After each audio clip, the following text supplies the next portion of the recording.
n'afa Nna na Nwa na Mmụọ Nsọ.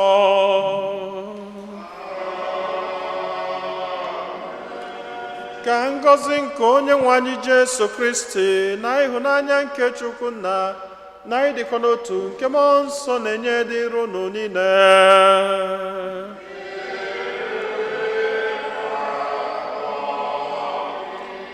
Ụmụnne m na Kristi, tata bụ ụka nke atọ n'oge emume nke Lent. Anyị niile na-ekene Chineke. Anyị agbakọtago ọnụ n'obi eji wee kene maka ihe ọma niile nke ọ na-eme na ndụ anyị, maka ngọzi ya niile n'ebe anyị nọ, maka odudu odulu anyị n'izuụka gara aga wee dubata anyị n'izuụka ọfụ nke anyị banyere tata. Ka anyị na-ekene Chineke maka onyinye ndị ya niile, ka anyị na-ewele onwe anyị, na-ewele ezinụlọ anyị, na-ewele atụmatụ anyị niile dị mma, na-erunye n'aka Chineke, na-ayọ ka ọ na-edu, ka ọ na-agọzi, ka ọ na-agbazila anyị, na-ayọkwazi ka izuụka anụnwa makarịala anyị na mma site na Kristi Onyenwe anyị. Anyị nwere ebumnobi ndị ọzọ nke anyị ji gbakọta ọnụ n'aja masị n'ụwa, ka anyị natazi ya n'isi a na-arụnye Chineke ebumnobi ndị ahụ niile.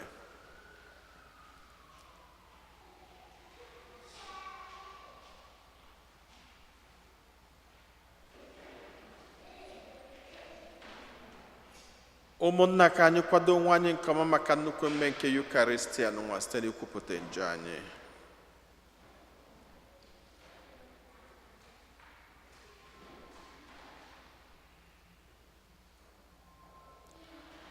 Ekwupụta ngwa Chineke ji ike niile na ọnụ ụmụnna m, emegheela m nke ukwuu site n'echiche, n'okwu, n'omume, na site n'ịrapụ ezi omume o kwesịrị na m ga-eme, site na mmehie m nke kasịrị ukwuu.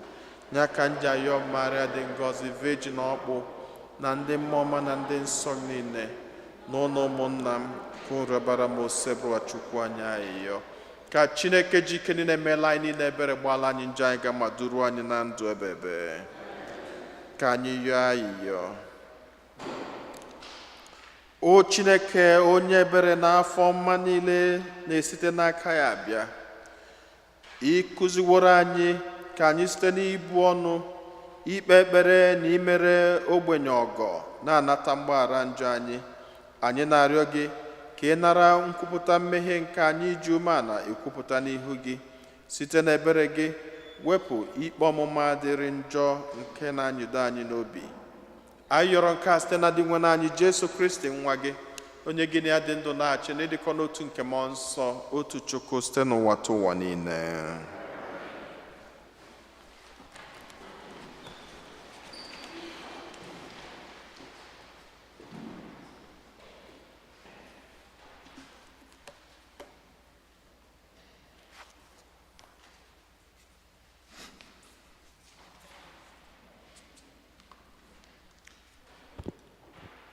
Ihe ọgụgụ ewetara n'akwụkwọ Ọpụpụ. Moses na-elekọta igwe atụrụ ọgụ ya nwoke Jetro, onye bụ nna nwunye ya na ụkọchukwu nke Midia. Ọ chịrị igwe atụrụ ya gaa ebe dị anya n'ime ọzara, wee rute ugwu Horeb, nke bụ ugwu Chineke.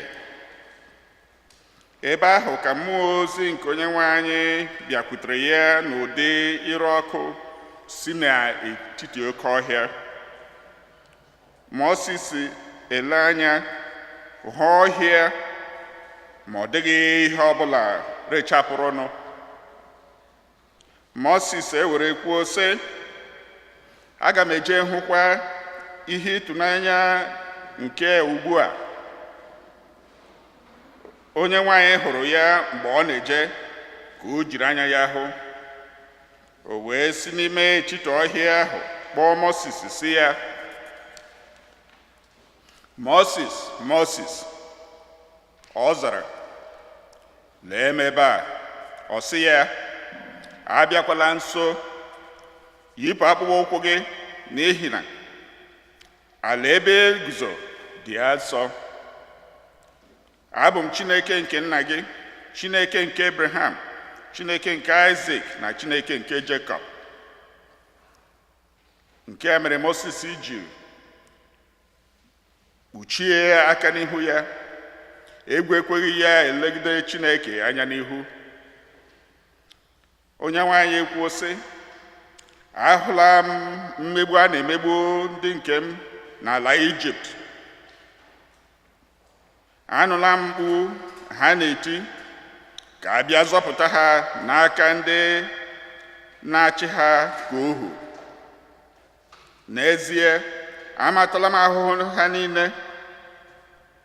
Ọ bụ uche m ịgbapụta ha n'aka ndị Ijipt, wee si n'ala ahụ duru ha dubata n'ala na-amịta nri n'uju, bịakwa saa mbara, ala nke mmiri ara na mmanụ aṅụ jupụtara. Moses wee sị Chineke, ihe ọ pụtara bụ na aga m ejekwuru ụmụ Izrel sị ha, Chineke nke nna unu ha zitere m ka m bịakwute unu. Mana ọ bụrụ na ha ajụọ m aha ya, kedu ihe m ga-agwa ha? Chineke asị Moses, abụ m onye m bụ. Nke a bụkwa ihe ị ga-agwa ụmụ Izrel, abụ m ezitela m ka m bịakwute unu. Chineke gwara Moses okwu sị, ị ga-agwakwa ụmụ Izrel sị, dị nwenụ Chineke nke nna unu ha, Chineke nke Abraham, Chineke nke Isaac na Chineke nke Jekọb. Ezitela m n'ebe unu nọ. Nke a bụ aha m mgbe niile. Site n'aha nke a ka a ga-eji kpọkuo m na ndụrụga ndụ niile. Okwu nke osebro ụwa.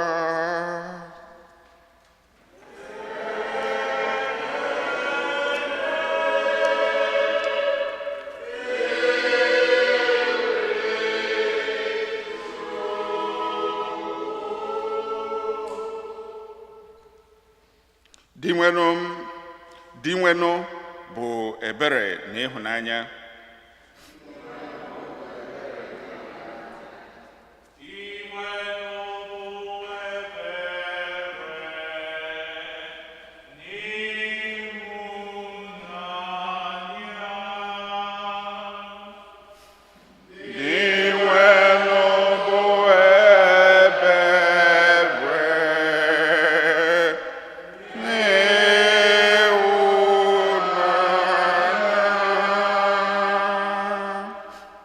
Mkpụrụ obi m nye dị nwere ekene ka ihe niile m ji bụrụ mmadụ gọzie aha nsọ ya.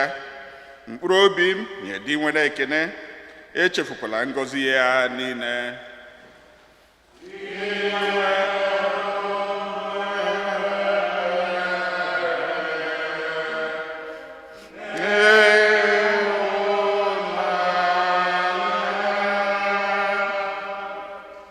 Ọ bụ ya na-agbaghara mmehie gị niile, ya bụ onye na-agwọ ọrịa gị niile, onye esi n'ili kpọghachi ndụ gị, onye ga-esi n'ili kpọghachi ndụ gị.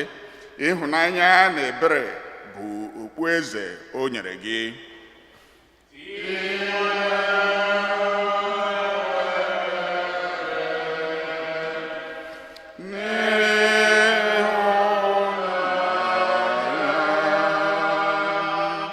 Dị nwere na-eme ihe ziri ezi.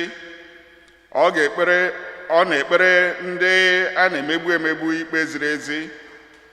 Ọ kụziri Moses ụzọ ya, gosikwa ụmụ Izrel akọrụ ya.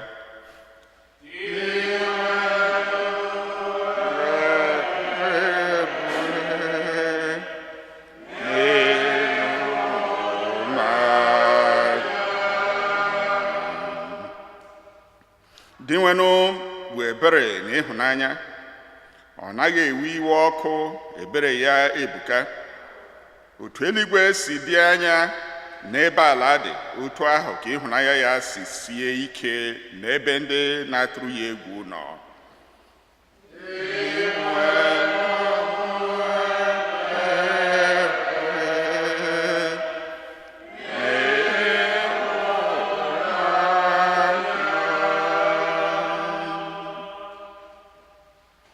Ihe ọgụgụ e wetara n'akwụkwọ ozi mbụ Pọl dị asọ degara ndị Kọrint. Ụmụnna m, achọrọ m ka unu cheta njem ndị nna nna anyị ha jere n'okpuru igwe ojii ahụ, nke duru ha kụfee osimiri ahụ. N'ime otu igwe ojii ahụ na n'ime otu oke osimiri ahụ, emere ha niile mmiri chukwu dị ka ndị na-eso ụzọ Moses. Ha niile so rie otu nri nke mmụọ ahụ. Ha niile sokwa ṅụọ otu ihe ọṅụṅụ nke mmụọ ahụ, ebe ọ bụ na ha dum ṅụrụ mmiri mmụọ ahụ si na nkume ahụ nke na-eso ha mgbe ha na-eje. Ma nkume ahụ bụ Kristi. Ma n'ihe ndị a niile, ndị ka ọnụ ọgụgụ n'ime ha emeghị omume masịrị Chineke. N'ihi ya ka ozu ha jiri fesaa n'ime ọzara. N'ihe ndị a hụrụ, ma ihe ndị a bụrụ anyị bụ ihe ọmụmaatụ na ihe ịdọ aka na ntị, ka anyị ghara ịbụ ndị agụụ na-agụ ime ihe a machiri n'iwu dị ka ọ gụrụ nna nna anyị ha, ka anyị ghara ịtamụ ntamụ dị ka ụfọdụ n'ime ha tamụrụ. Mmụọ ezi nke mbibi ahụ, mmụọ ozi nke mbibi ahụ wee laa ha niile n'iyi. Ihe ndị a dakwasịrị ha bụ ihe ịdọ aka na ntị. E dere ha n'akwụkwọ nsọ ka anyị bụ ndị bi n'ugbu a nwee uche nke oge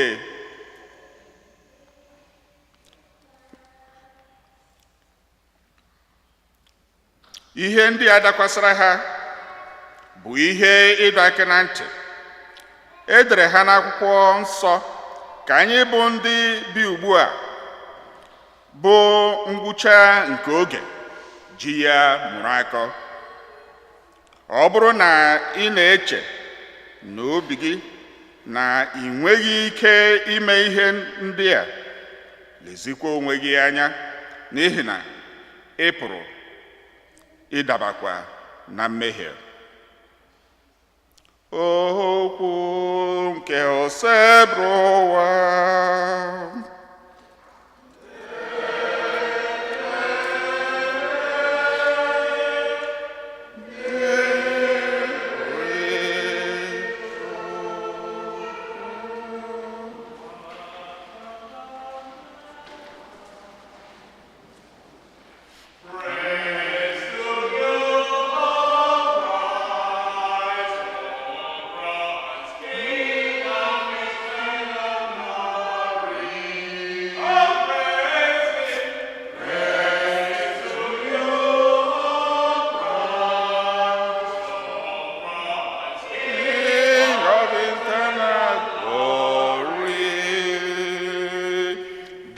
Kwuru sị, chegharịanụ n'ihi na alaeze eluigwe adịla nso.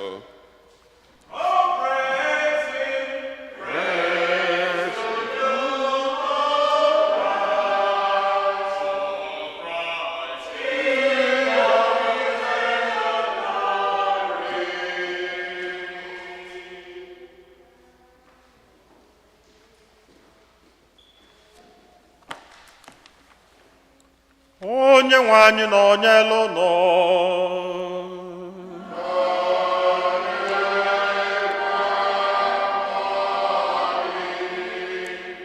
ọgụgụ nke ya si n'oziọma dị nsọ ka Luku dere.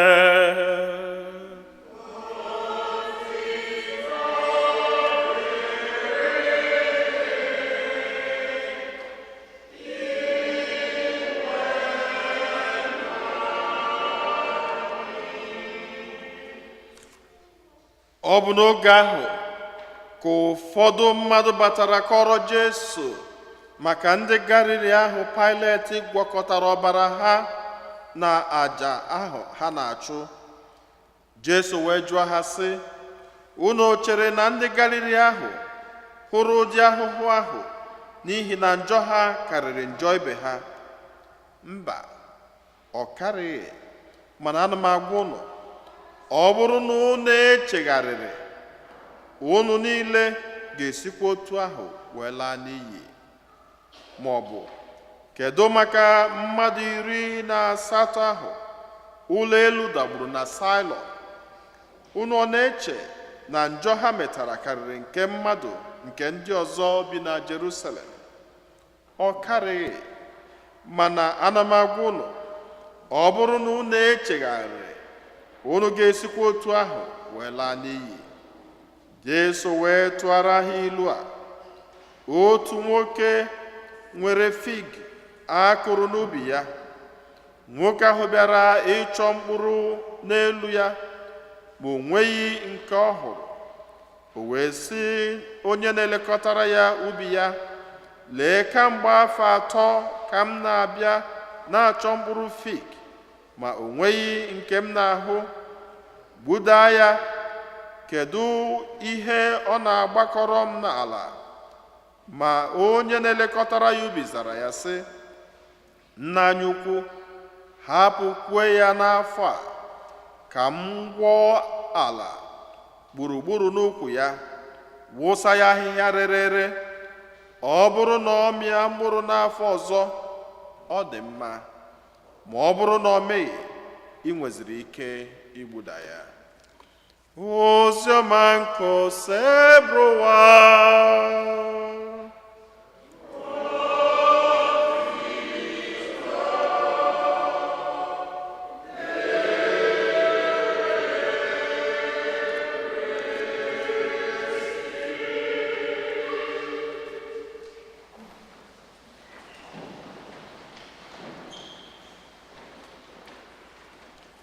Mgbe ị na-aga n'iru Jizọs, were obi gị niile nye ya. Mgbe ị na-aga n'iru Jizọs, were obi gị niile nye ya. Chukwu bụ onye na-enanya n'obi, ọ mazụrụ mkpa niile. Chukwu bụ onye na-enanya n'obi, ọ mazụrụ mkpa niile. Amen. Kekunume. Okay. Tata bụ ụka nke 3 n'oge emume Lent. Ka m si kwu mgbe anyị bidosi Lent, ana m enebe oge Lent enunwa anya dịka oge anyị na-anọ n'ụgbọelu. Onye na-akwado njem n'ụgbọelu nwegasịrị ihe a na-atụ anya n'aka ya. Ụbọchị Ash Wednesday ka anyị niile nọ na tarmac getting into the airplane.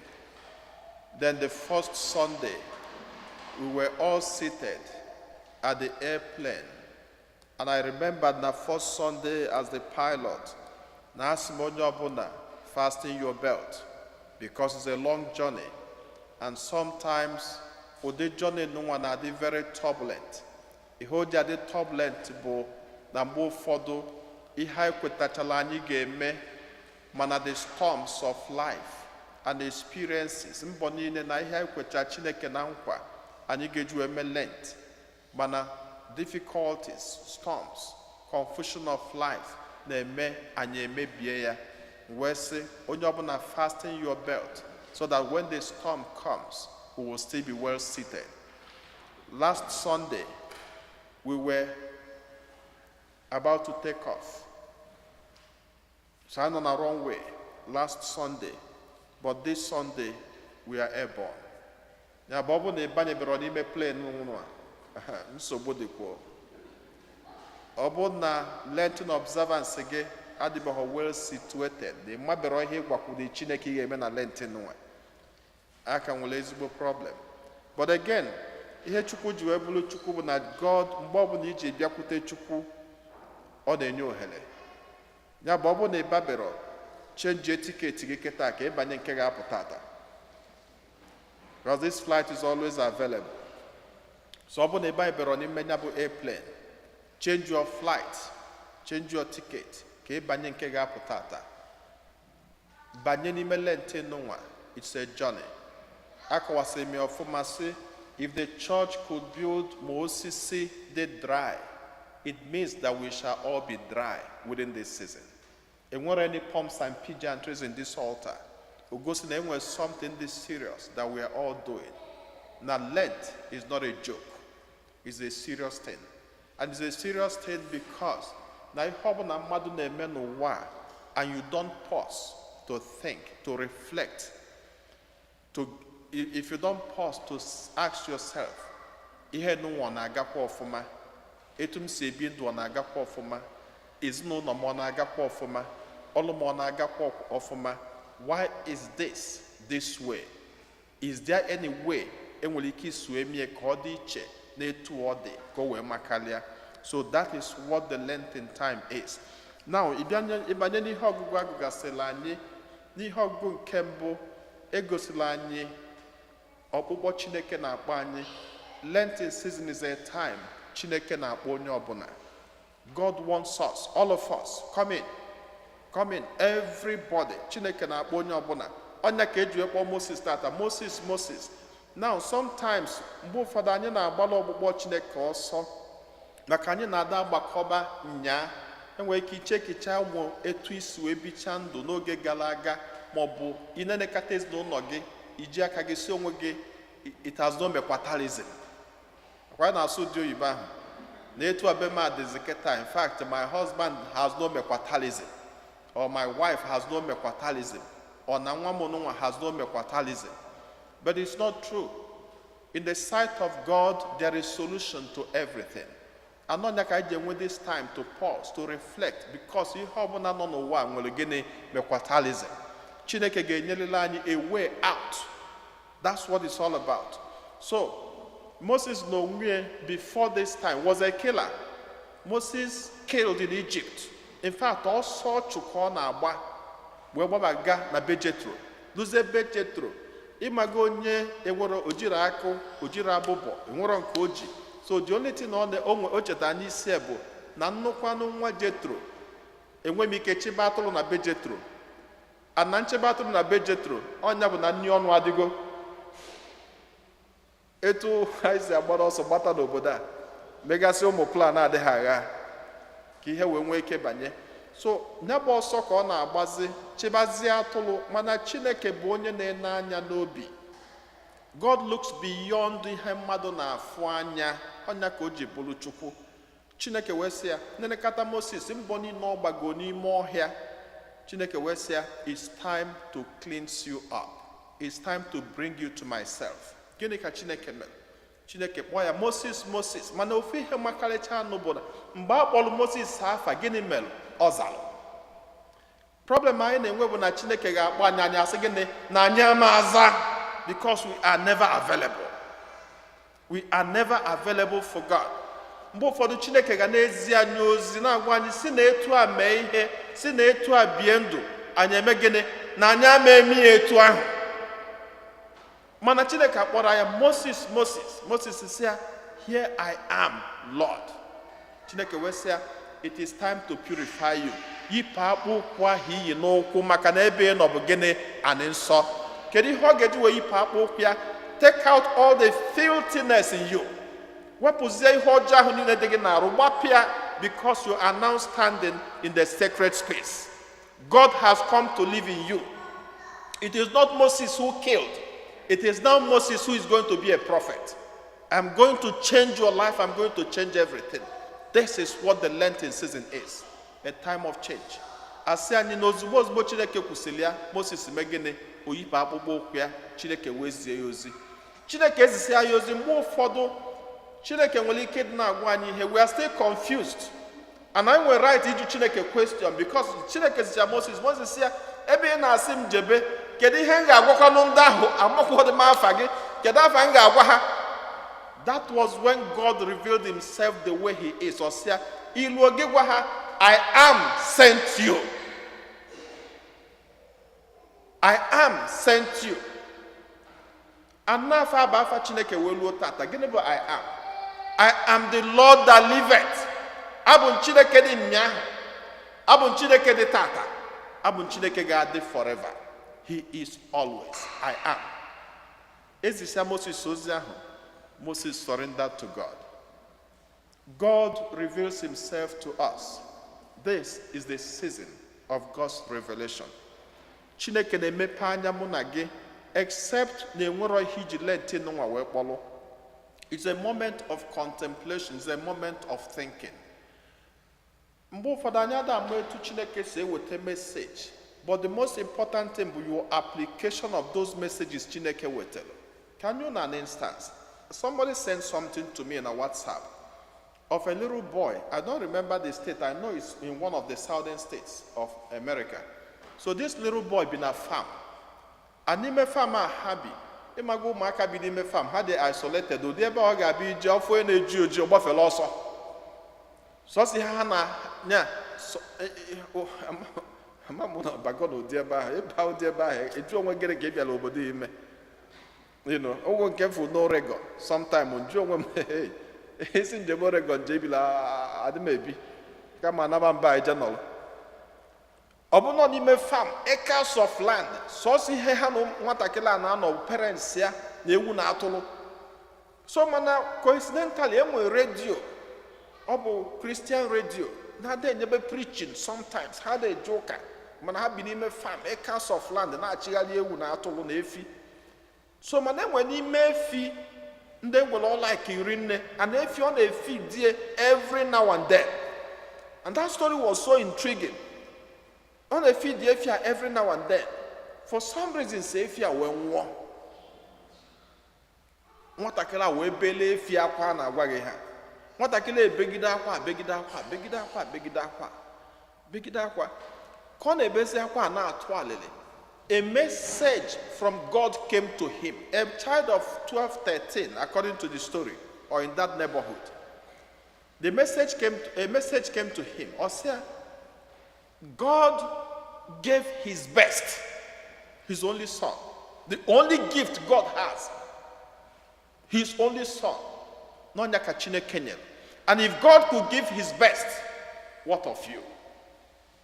Chineke wezie yozi ani mobie. No one na Chineke will the most precious gift o nwe n'ụwa wee nye mmadụ. Mmadụ gbuo. Keduzi maka anyị nwa? Keduzi nke anyị na-enye Chukwu? What is that precious thing that we could give to God? Chineke kwacha nwatakịrị ha. Nwatakịrị wee kpọọ that radio station. Wee na-ekwuzi ha. For me, it was so intriguing. Even the voice of innocence. Nwatakịrị nwa ji ekwu okwu a. Then the radio man wee jụọ nwatakịrị wee sị ya, that you look like a very smart young man. The boy said, "Mba, they are just smart. In fact, sometimes that he does dumb things. Now move on, he made dumb things. Come on, hear Mabuna. God is there. God reveals himself to us every day. The problem I know, how do we interpret it? How do we see it? What do we see? What is in our mind? Na chiningwane nobele nwatakịrị ka Chineke ji so se fi wolu mepe anya. Nekene Moses ka Chineke ji n'ime ọhịa wolu mepe anya. God opens your eye in every circumstance. How do you interpret it to your own gain. Abịa n'ihe ọgụ nke bụ asị anyị na sometimes mgbe ahụ anyị cha kwụ ọtọ nọ mgbe aka anyị jikwa elu ala. That time you think you are a very strong person, you can conquer everything. That's when you become very weak. How? We all need God's grace. And that's why we cannot stand without God. Apart from me, you can do nothing. Abịa n'oziọma emepeela anyị anya n'ụzọ pụrụ iche. Ebe dị nwe anyị Jesu Kristi na-akọwalụ ndị mmadụ. Ana okwu oziọma anụnwa lụtụrụ anyị nnukwu aka, even us as ndị Igbo. Maka na ịbịa na be ndị Juu, onye Juu belivuru na okwu kpọrọ ya akpọ na-enwere ihe merie. Even anyị na-emekwu enwe ike iyi ọnụọ ozugbo ozugbo ị na-ayọ ọnụ gịnị ga-abịa gị n'isi na enwere onye na-akpọ gị afa. So because anyị na-enwe cause and effect connection, and for some reasons mmadụ nwee ike sị gị afọ ọkwefu gị afọ gbagbuo gị ebe ahụ ị nalụ onwezie ka afọ si eme gị wụrụ isi na ọ ya bụkwa afọ onye agwa gị gbagbuo gị na ọ ya bịa na-eme gị n'afọ. Anọghị emelụ ndị be anyị ị ga-afụ onwe ha mmadụ nwee ike jee ihe lie nri lite regular food poison, ọ natara ihe mebere ya na-avọ sị ha bịa nọ maka ihe ya je na ọ bụ na ejero ihe na ọkwụ na ya ma ya nọdụ n'ụlọ. So anyị na-enwe that cause and effect connection a lot. Ịbịa na akwụkwọ nsọ enwere ebe Chineke gosiri ọfụma mgbe nwatakịrị dị blind from birth. Ndị Juu wee bịakwute Jesu wee sị ya na nwatakịrị nụnwa na anyị ma na ihe na-eme mmadụ bụ nje onye ahụ metara, mana na agbazighị agharị na nwatakịrị a na mgbe a mụrụ ya na ọ da afụ ụzọ. Kedụzi onye metalụ njọ nwa? Ọ nwatakịrị a metalụ njọ ji wee kpu isi n'afọ nne, ọ nọkwazi ime afọ nne wee mete njọ? Jesu wee sị ha mba, na nwatakịrị abụrụ ya melụ njọ nke o ji abụ nne na nna ya melụ njọ, kama na mgbe ụfọdụ Chineke na-egosi afụfụ iji wee kụzielu mụ na gị ihe. Na mgbe ụfọdụ Chineke na-esi n'ụzọ dị etu a gasị wee gosi anyị his power. Certain things happen because they happen. Mana abịakwana ịgba atakwa n'akwụkwọ nsọ ọzọ Jesu wee sị mana ọ bụkwa na ị na-eme ihe ọjọọ emegide mmadụ ibe gị na ihe melụ ndị tara ụdị afụfụ a ga-eme gị. So in the two sides o gosiri na iwu abụrụ na ihe na-eme gị nwere onye butere ya. But again, that we also have to be very careful to live a righteous life before him. Ụmụnne m na Chineke, anyị ka nọ na third Sunday of Lenten season. What is my Lenten duty and my Lenten observance? Amen.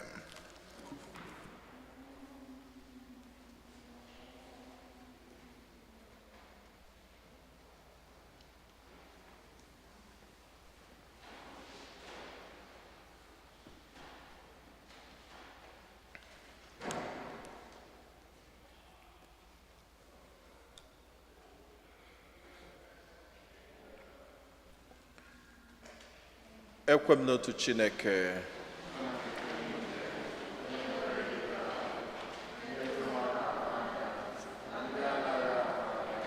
ya na otu onye nwe anyị Jesu Kristi, so otu nwa Chineke mụrụ, nna mụrụ tupu ụwa tụọ ụwa niile.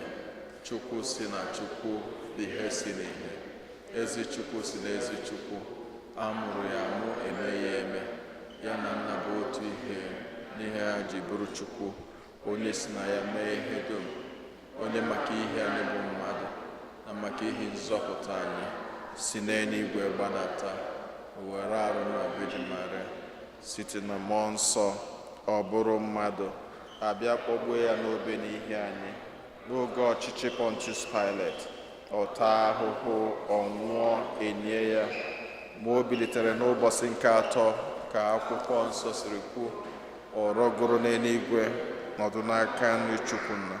Ọ ga-abịaghachi ọzọ n'ebube ya ikpe ndị dị ndụ na ndị nwụrụ anwụ ikpe, onye ọchịchị ya na-enweghị njedebe. Ekwe na mmụọ nsọ, onye nwanyị na-enye ndụ, onye si na nna na nwa pụta, onye a na-esegburu na-etokọdo ya na nna na nwa, onye si na ndị amụma kwuo okwu.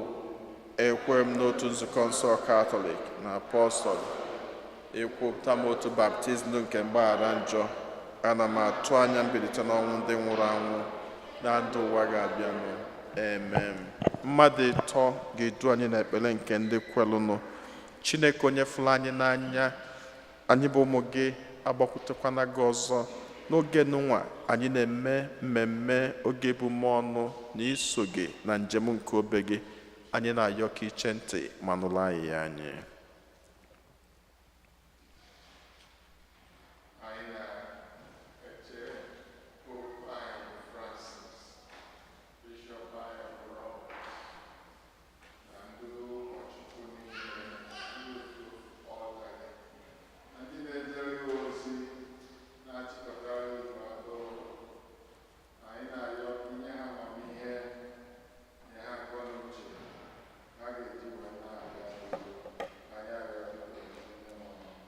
Iwe anyị nụrụ anyị anyị.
Ka natazie isi a nara onye Chineke ebumnobi ndị ọzọ niile.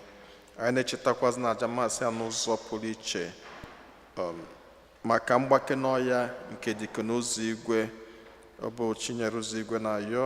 Anyị na-echetakwazị ezinụlọ Aneke, ndị na-ekene Chineke maka ọtụtụ ngọzi ha yana ọtụtụ ngọzi ya na nke ka na-abịa n'iru. Ọ bụ ya na ụmụ ya na ụmụ ya na-ayọ. Anyị na-echetakwazị ezinụlọ nna, ndị na-ekene Chineke maka ebeli ya niile. Chineke onye fụrụ anyị n'anya, anyị ewelugo ọtụtụ ebumnobi anyị, mkpa anyị niile n'ọnọdụ nke ndụ anyị gosipụta gị n'ụzọ pụrụ iche. Anyị ma niile na-anya anya n'obi na ịfụkwazịla anyị n'anya. Anyị na-ayọ ka igbola anyị mkpa anyị niile karịa ka anyị pụrụ ịyọ gị site na Kristi onye nwe anyị.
rịọbanụ ụmụnna m ka aja mụ na unu na-achụ bụrụ ihe ga-asọ Chineke jike niile nara nụ.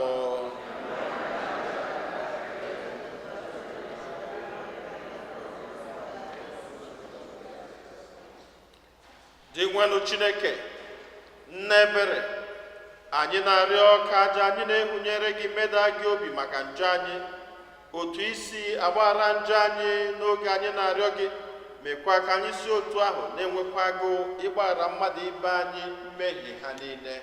Anyị yọrọ nke a site na Kristi onye nwe anyị. Onye nwe anyị na onye lụdọ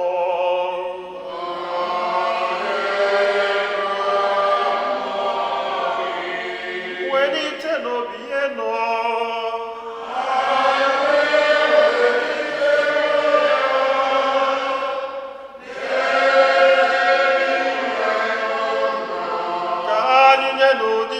Chukwu anyị ekene.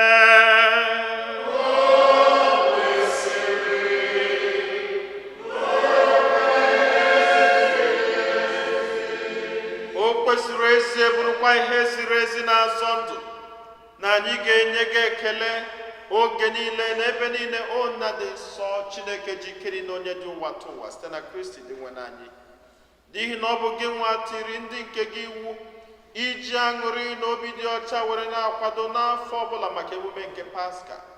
Ọ bụ site n'itinye obi anyị n'ekpere na ọrụ nke ịhụnanya na site n'isonye ugboro ugboro na emume nke nzukọ ji edo gị nsọ ka anyị ji ejupụta na gracia nke ụmụ nke Chukwu.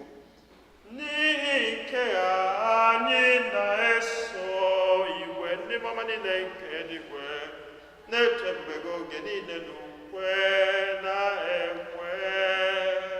Nsọ, nsọ, nsọ, nsọ, nsọ,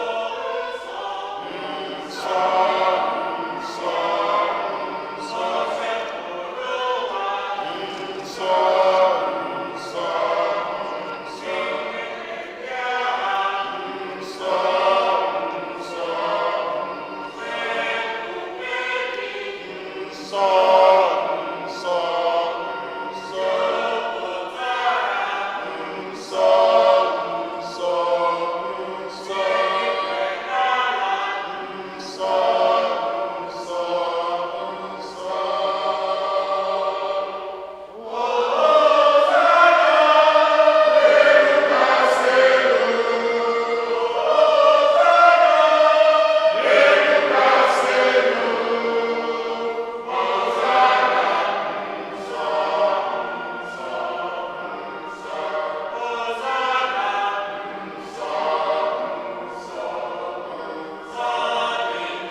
nsọ, anyị na-arịọ ka ido onyinye ndị a nsọ site ịrụkwasị ha mmụọ gị ka ha wee ghọrọ anyị arụ n'ọbara nke onye nwe anyị Jesu Kristi, onye bịara tupu edunye ya n'ọnwụ nke o jiri aka ya wee nara o were achịcha nye gị ekele na otito nyawa ya, nye ya ụmụazụ ya sị, naranụ nke a rienụ ya unu niile, nke a bụ arụ m nke a ga-eduru nye maka unu.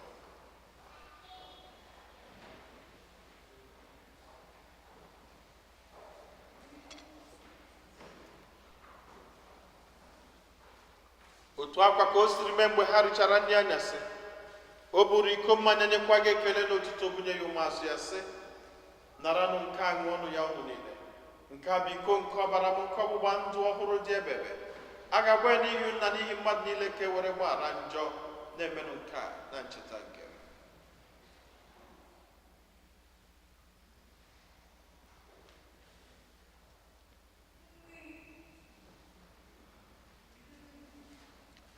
Ka anyị kwupụtanụ n'ihe omimi nke okwukwe anyị na-eme ugbu a.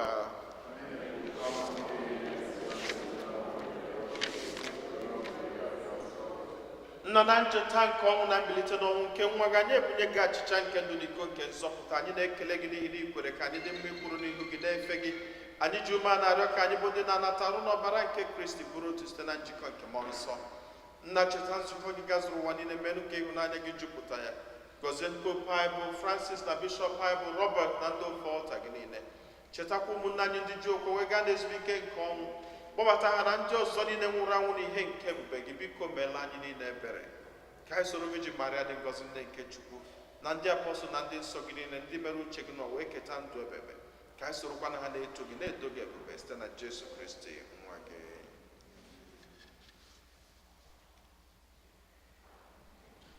Ihe niile kere eke na-eso ya bụ Kristi, na-esikwa n'ime ya na n'aka ya, na ịdịkọ n'otu nke mmụọ nsọ, na-enye gị bụ Chukwu Nna ji ike niile, nsọpụrụ na otito niile, site n'ụwa tụ ụwa niile.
Zọpụta anyị na-arịọ gị, sebụrụ ụwa na-ajọ ihe niile, were ebere nye udo n'oge nke anyị site n'inye aka ebere gị ka zọpụta anyị niile na njọ oge niile. Anyị were gbanahụ nsogbu niile, were nchekwube dị nsọ na-atụ anyị maka mbịaghachi nke onye nzọpụta anyị Jesu Kristi. Onye nwe anyị Jesu Kristi, onye gwara ndị apọstụl gị, udo ka m na-arapụrụ n'udo nke m ka m na-enye unu, elekwana anya na njọ anyị, kama lekwasị anya n'okwukwe nke nzukọ gị. Nye ya udo na-edikọ n'otu mgbe niile ka uche gị siri chọọ. Gị bụ onye ndụ na-achị ebe udo nke o sebụrụ ụwa dịrị unu mgbe niile.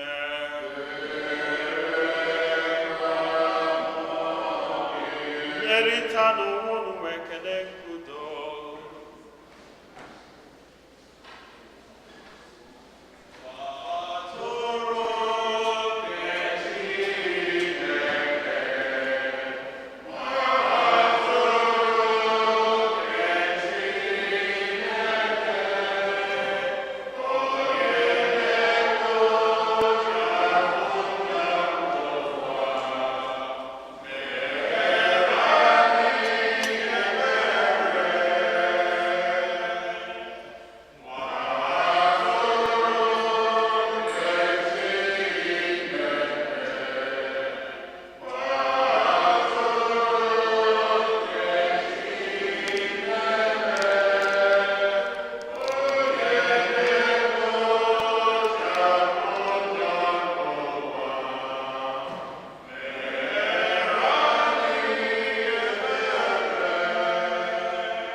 ụmụnne m na Kristi, na-enu nwa atụrụ nke Chukwu, na-enu onye ahụ na-ekpochapụ njọ nke ụwa. Anyị niile nwekwa onye isi ọma bụ ndị abụ n'ori nke nwa atụrụ Chineke.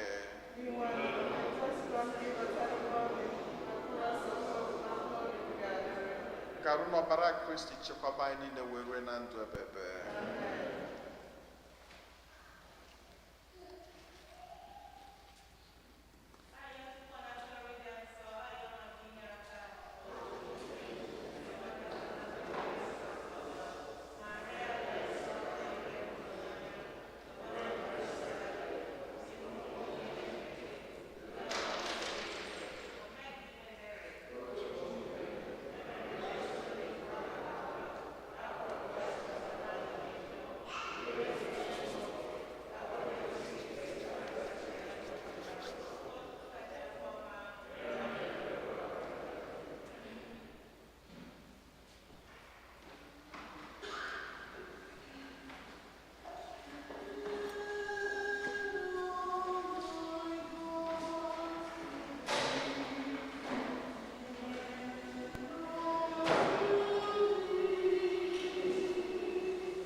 ebube bido n'ugwu rue na ndịda Jizọs aha gị dị nsọ Jizọs Jizọs Jizọs akachasị ebube na-enye ndụ.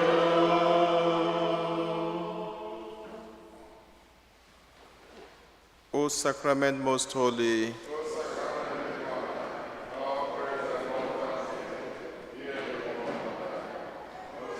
and most holy, O sacrament divine, all praise and all thanksgiving be every moment thine.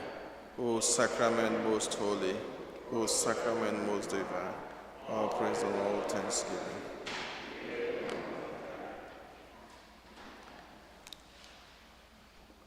Ka anyị ya ịyọ.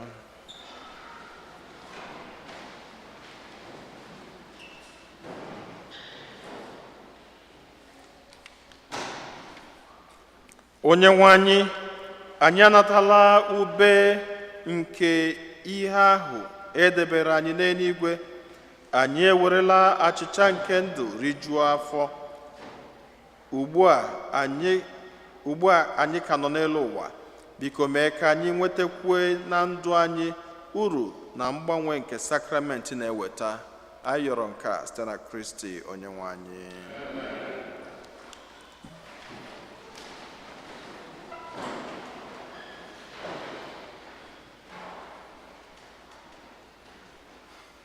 Otuto dịrị Jesu. Otuto dịrị Jesu. Otuto dịrị Jesu. Because second collection is for religious education program. Donate generously. The choir.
Please join us to celebrate Mass, followed by Way of the Cross, every Friday of Lent at 8 a.m. and 7:30 p.m. Somebody from Najum on Friday, what time? It's 7:30 p.m. and it's bilingual.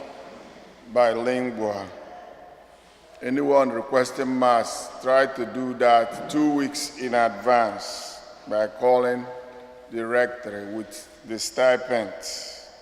Religious article is open for sale. If you would like to volunteer for Good Friday, you know Good Friday, what we do, candlelight procession, and if you want to participate in washing of feet, there will be a form in next bulletin coming Sunday. Fill it up and put it in the collection. The names will be picked up at random by the parish. Save the date for the Lenten retreat. English, Saturday, April 9th. In Spanish, Tuesday, April 12th. More details will follow.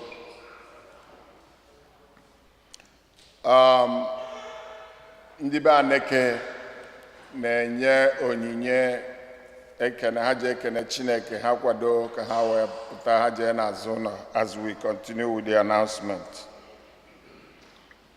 Our brother Biafra Maduako lost his brother. this last week I si na ya pụta ya na onye bie they are in mourning. Unu biko ka ndị akpọbere ya ama na COVID dị ka unu gbaa mbọ kpọọ ha. Onye ejiro nọmba o mee ka mmalụ, I will give you their numbers.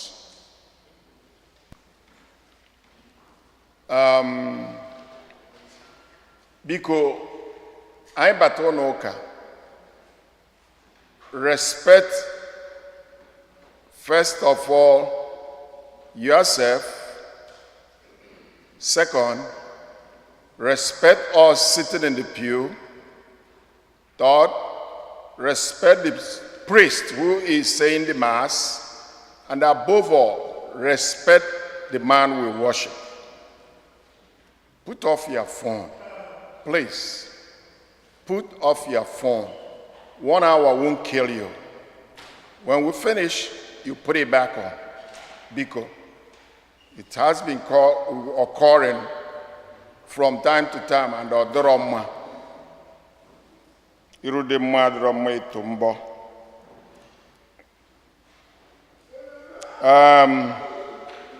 I were small meeting at the parking lot immediately after Mass. It won't take time. Just a little brief meeting. We will just go. One item on the agenda. Just one item on the agenda. And again, we put the families of Ukraine in our prayers. And today we have a Ukrainian worshiping with us today. So please, she has her family still in Ukraine. Please pray for them to be safe. Ngwa, ndi baneke, come on. Go on, go on.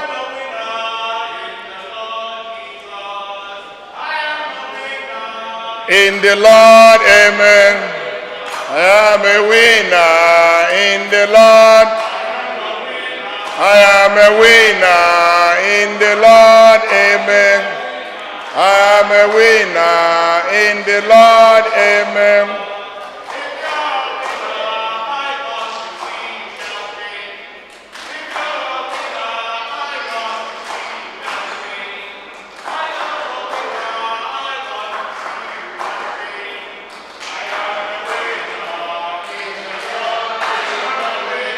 I'm a winner in the Lord, amen. I'm a winner in the Lord, amen. I'm a winner. I'm a winner. I'm a winner in the Lord, amen.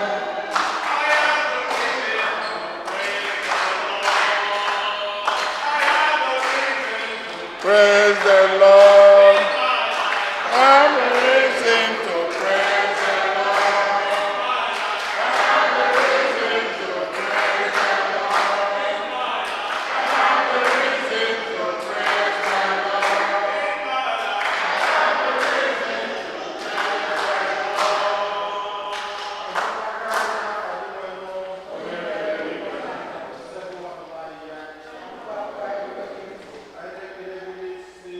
Lord.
Lord. Thank you, the Lord.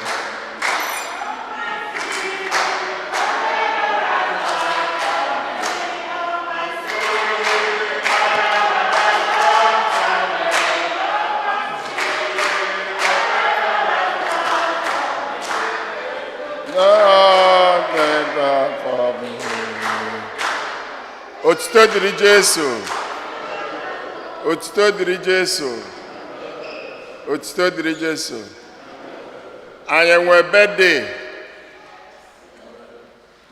Ndị birthday kwụrụ ọtọ.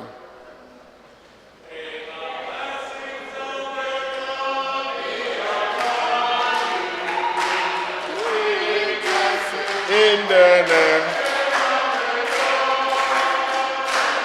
May the blessings of the Lord be upon you. The mercy. Happy birthday. Happy birthday to you. Happy birthday to you. Happy birthday to the Lord.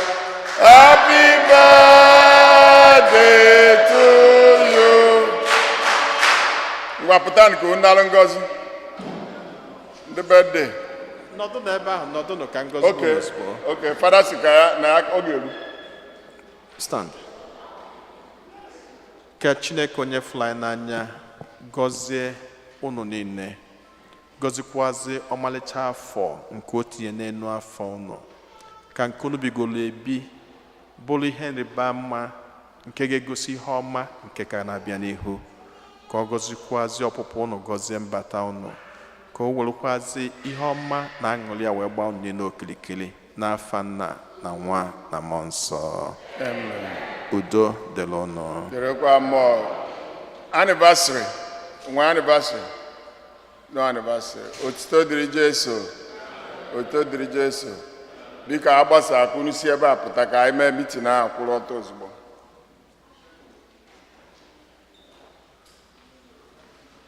Onye nwe anyị nọ n'elu ụlọ